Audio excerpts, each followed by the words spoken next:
Hi, I'm Lulu, and welcome to Lulu's Way. I'm glad you're here. Today, I'm going to do another Q&A video. I have another stack of frequently asked questions. So, let me open it up and see what questions we have for this video. Okay, do you have a video on how you anchor your Berkey? I think that when I did an upgrade to the way I anchor it, that was mentioned in another video, but I'll go over it on here. So come over here and I'll show you. So I have this anchored in two ways. Okay, so I have it sitting here on top of this shelf, and I have these eye hooks. I have these 4 eye hooks, 1, 2, 3, 4, and then I just have this black rope going through all 4 of them, and then it's tied. So that kind of keeps it from tipping over. But right here, this was my friend Bob's idea, and it's a great idea. I took another piece of wood and I traced a circle on it from the bottom of the Berkey. Then I attached this piece of wood to this piece of wood. I screwed it in, and then the Berkey sets inside of it. So you can see how now that's not going to move this way, and then this is going to not make it not tip over. So this thing, I see how I'm pushing it. It's not moving. So that thing is very secure. I think the game changer was this piece of wood with the circle cut out, and it just sits right in it. Because I did have it go over once. I had it sitting on here, and then I had it bungeed on here. When I was on a road, a gnarly road in Arizona, it went over. I heard it go over, and it was just, there was water everywhere. It was a mess. So I knew I needed to make it more sturdy. So that's my solution, and it's been working perfectly. Another question about the Berkey is, do your Berkey filters last the entire summer? Berkey filters last for 6,000 gallons. Okay, so if you use a gallon a day, if you use 1 gallon a day for a person, they would last you 16 years. Do the math, okay? Would I wait 16 years to change them? Nah, I'd probably change them in 5, because I would want to freshen them up. I believe that they last for 6,000 gallons. You know, I use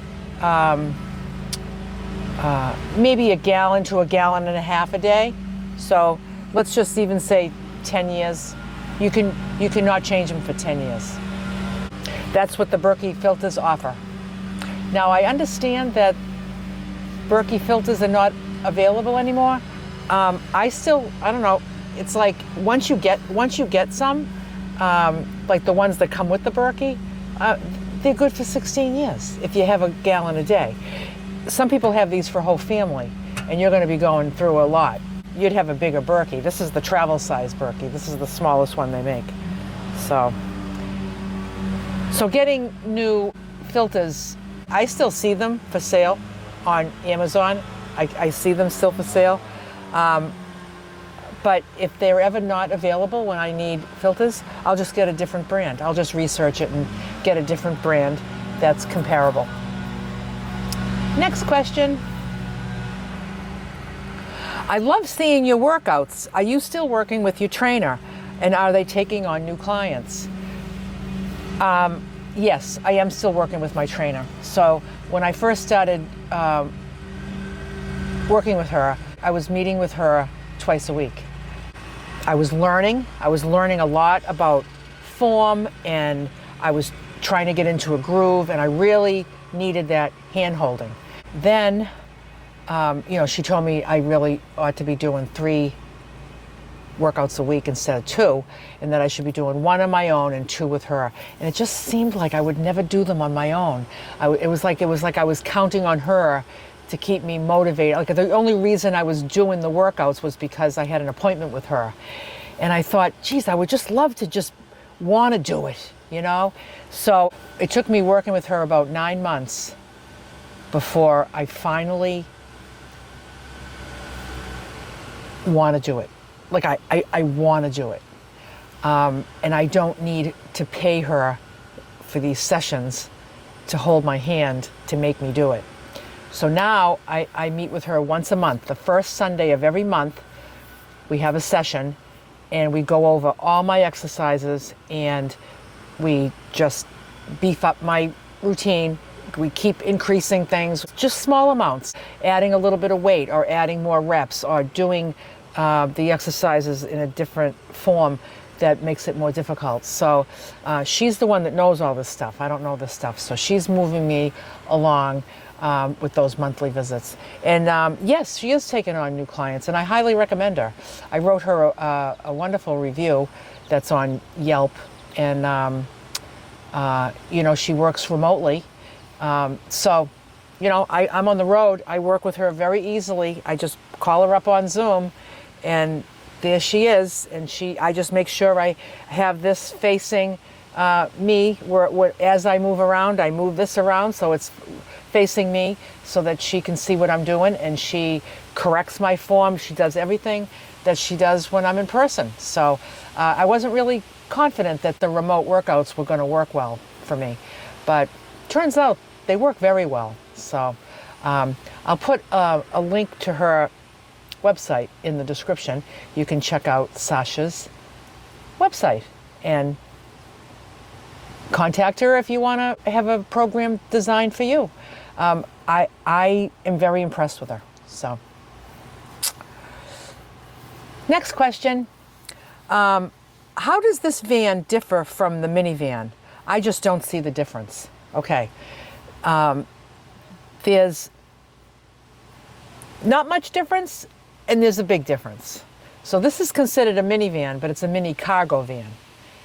The other minivans, like the Honda Odyssey, Dodge Grand Caravan, the Toyota Sienna, all those vans, they are passenger minivans, okay?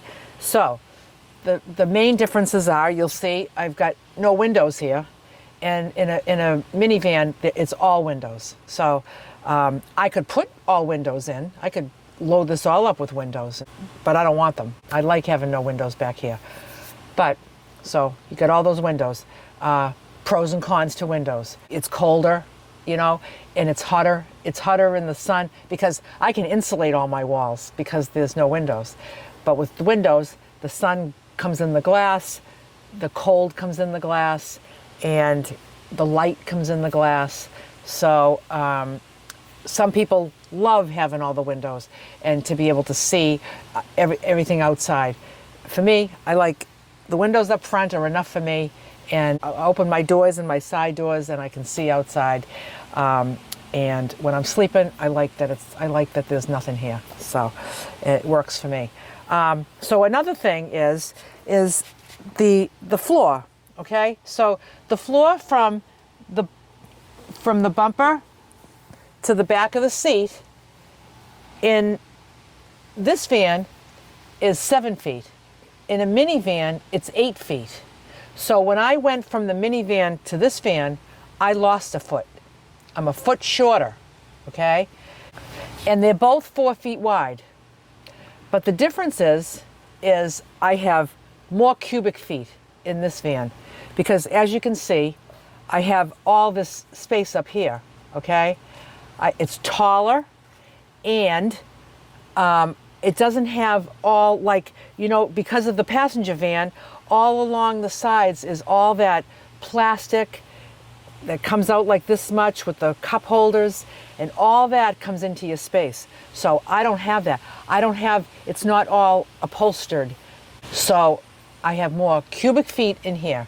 I have a feeling of more space than when I was in my minivan because of this headspace, because it's a cargo van and not a passenger van. It is shorter though. But personally, I like the space in here. I like having this headspace, and I like having this open this way. Even though I lost a foot, I just figured it out. I managed and figured out how to deal with a foot less, you know. Also, I like having the barn doors that open this way in the back. I just really like these doors rather than the hatch that goes up. you know. I just prefer it. Yeah. So that's that question. Next. Okay. How old are you, Lulu? Your skin looks so young. I was curious what your skincare routine is. You have amazing skin. Okay. I'm 66 years old. I'll be 67 before the year's over. I feel very young. I just feel really good. But, and I'm not going to say this to like insult myself or not give myself credit, but when I look in the mirror, I see a 66-year-old woman. I don't think that my skin looks young. I think my skin looks like I'm 66 years old. You know, how I look on the camera, I don't know. I mean, you know, cameras sometimes can be forgiving. But I think I look like I'm 66. And I love being 66. So what's my skincare routine? Nothing. Zero. I do nothing to my skin. When I'm on the road, I get a water wipe and I wipe my face with a water wipe. That's it. I don't put creams, lotions, anti-aging creams, under eye stuff. I don't do anything. Zero. When I'm home, I don't even wash my face with soap and water. I just get a face cloth and I wet it with hot water and I wring it out and I just wipe my face down. In the shower, you know, soap hits my face, but I just don't use special cleansers. I don't use the creams and lotions. I just don't. So I feel like I hydrate and take care of my skin from the inside out with the food I eat and the diet that I follow. My skin just feels very normal and very healthy, and like I said, I feel like I look like I'm 66, and that's cool. Okay, next. How many miles have you traveled in your current van? I bought this van on January 26th, 2023. So I've had it for about 2.5 years. And when I bought it, it had 83,000 miles on it. So let's together go see how many miles I have on it today. There you go. I have 128,555 miles on it right now. So I've put on 45,000 miles. I don't know, is that a lot or a little in 2.5 years? 45,000. I've taken it to Arizona and back. I've taken it to Texas and back. I've taken it to Florida and back 3 times. I've taken it to Iowa maybe 3 or 4 times and back, and a lot of other miscellaneous short trips. So I've done a lot of traveling in it, and it's really served me well. I'll tell you, I'm going to knock on wood right now when I say this has never been in the shop for anything. I have never broke down. Nothing has ever broken, and I've had to have it fixed. Never. I have it well maintained. I have the tires rotated. I have had the tires, of course, tires get replaced. Yeah, I mean, it's going to happen sometime. It's a 2016, so it's almost 10 years old. And for the 2.5 years I've had it, I have never like brought it in saying I hear a noise or it's doing this or what, you know, nothing. So I know that ProMasters don't really have the best reputation, but this has been serving me well. Okay, next. Is your van your only vehicle? Do you use it every day, errands when you're home, or do you have another car? This is it, one vehicle. It's small, it has great gas mileage. I don't need another vehicle. It's just, I'm not carting around a big camper when I'm off doing grocery shopping or going to meet a friend. It's just my vehicle. It's tiny. Other than I don't have a passenger seat, it's just there's no reason for me to have a second vehicle. Absolutely no reason. This one serves me well. Okay. Is it possible to also work online remotely? I am not a techie person. I am 68, but I would need income to supplement my Social Security. Any advice would be greatly appreciated. Well, if you want to work online remotely, you have to be somewhat of a techie person. You have to be able to get online and have the equipment that you need and be able to navigate technical stuff. And it doesn't mean that you have to know technical stuff. It means that you need to know your resources. So you need to know that where to find answers, people that you can call that can help you answer questions, or you call customer service and ask them to help you with things, or you watch YouTube videos to help you answer questions on when you get stuck on any kind of technology. That's what I do. So working online, I mean, I guess you could say that I work online because I have a YouTube channel. So I do work online, and I just work in this little van. I just sit right in this bed, put my pillows up on this, against this headboard. Right now, I got all my sheets inside to wash, so the bed's not made. But I put my pillows up here and I sit back. It's like my sofa, and I just work on my lap. So I use an iPad that has cellular connectivity, and I have a data plan on this from AT&T. So I pay $23 a month, and wherever there's a cell signal, I can get online. Just like on your phone. You have so much data, and so you can go on Facebook on your phone. You can go on YouTube on your phone. That's because you have data. Well, I have the data on this too. So that's how I'm online. If I had a job like where I was working for somebody, and it was like crucial that wherever I am, I need to be online, I would probably get a Starlink for my roof. And I would just, I was thinking about getting Starlink anyway, and I decided against it for now. But I might get Starlink installed, and then I would actually be online through satellite. But if I'm somewhere and I can't get online and I can't upload videos, like, so what? I'll just do it another day. Like, I don't have a boss, you know? So I don't know what you would plan on doing online, but there's a lot of things to consider, like what kind of a job you're going to get, if you need Wi-Fi, or could you get by on just data, and then getting through your technical difficulties. You know, if you're working for a company that could maybe train you and help you with questions on what you'll be working on. So, hope that helps. Next question. Do you take a photographer on all your trips? And do you do your editing? I don't take a photographer on my trips. I have my son, who, when I'm home, my son films for me. When I'm on the road, if I'm with Laura, she does some filming for me. Other than that, I just film myself. I figure it out with tripods. I put my iPad up here on the shelf and point it towards me and record that way. I can go like this and video myself like this. And I have tripods that I can set up. I just figure it out. If I'm sitting out on the beach, I have a little table that I put my drink on and my phone and stuff.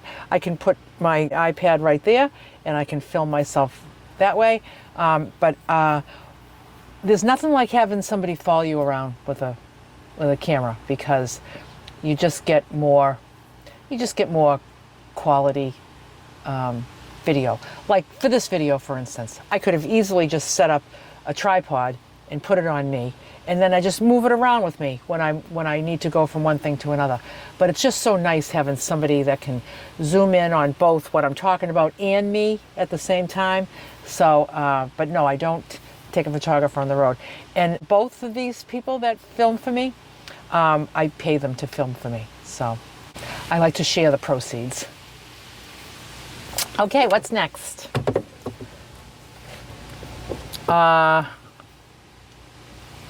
I always wondered what you do when the weather is bad in such a small space. How do you spend the day in bad weather in your van?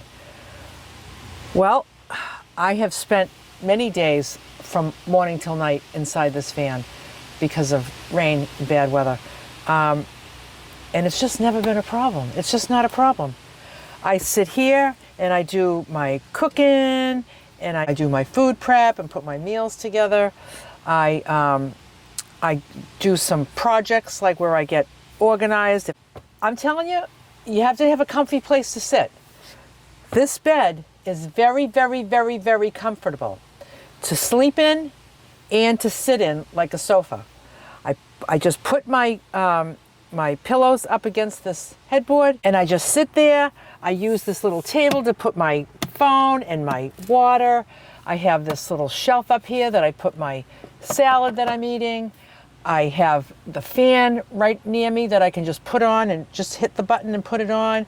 I can reach over here and hit this button, which is my lights. If I need to put the lights on, I just kind of reach around. I have a fan over here. If I need a fan on my face, so I got the Max Air fan and that fan. If it's a rainy day, but like maybe it stops a little bit from time to time, I'll open my side door. I feel like I'm outside. Even if it's like misting, I can open the side door. If it's raining too hard, I'll need to shut it because I don't want my stuff getting wet, you know. But you just need a comfy place to sit, you know. In my minivan, what I did in my minivan for a place to sit was, so in a minivan, you really can't do a swivel seat because there's just not enough room in the cab of a minivan for this seat to turn around. So what I would do, I would bring my van to my mechanic. I would have him unbolt the seat, pick it up and turn it around facing the back, put it back down and bolt it. And so all the power adjustments still worked. So I could recline it, I could have it sit up, I'd have it go up or down, get nice and comfy. I felt like I had a recliner in my minivan. I had right opposite it was my bed. My bed started right here. I put my feet up on the bed. I made myself one of those lagoon tables and that swiveled. And so I had a table in front of me. Very, very comfortable to spend a day. Yeah, I'd rather spend it outside. But that's what I do, and it just works for me. You know, you just gotta have things that keep you busy, things that you enjoy doing. You know, the YouTube channel keeps me busy, and it keeps me busy with things I really enjoy doing. So I'm very grateful that I actually enjoy the filming, the talking, the sharing, the editing. That has become like a creative project for me that really feels like when I'm finished with a video, like I've just made something. I've just made something, you know, and it feels nice. And then I upload it, and then I get to chat with you all about it, and I have all the comments to respond to, and I enjoy the whole thing. So that keeps me busy. And the last question is, how do I find out about your meetups? I get asked this all the time. So I have a meetup planned in August in New Hampshire. And if you don't know about it, you need to come because there's a few spots left and it's going to be so fun. You want to go join the Facebook group, Lulu's Way Women's Meetups. You want to go into that group, request to join it. You get into the group, you go up the top, you'll see a tab that says Events. You go to Events, you click on that, and then when you go into the events, you'll see the very first one is the most recent one, which is the August New Hampshire meetup. You click on that, there's all the details, tells you all about it, and then it has a link on how to register. It's going to be really great. But that's how you do it. And if you don't have Facebook, I want you to email me at lulusway, WEIGH, @gmail.com. Let me know that you'd like to come to the meetup, but that you don't have Facebook and you don't want Facebook. I understand some people don't want Facebook, and we can talk about it there. But you know, there's a few spots left, and I'm telling you, whether you have a van or not, you want to come. There's people that are coming that do not have a van. They're not van lifers, because a lot of my audience are not van lifers. They're just staying in a nearby hotel, or you can get an Airbnb nearby. But come on, drive on over or fly in, have a little vacation for yourself and come join us, because we're going to have a whole big pile of fun. It's going to be wonderful. I can't wait for it. So that concludes this batch of questions. I hope you enjoyed this video and found some of the information helpful, and bye for now.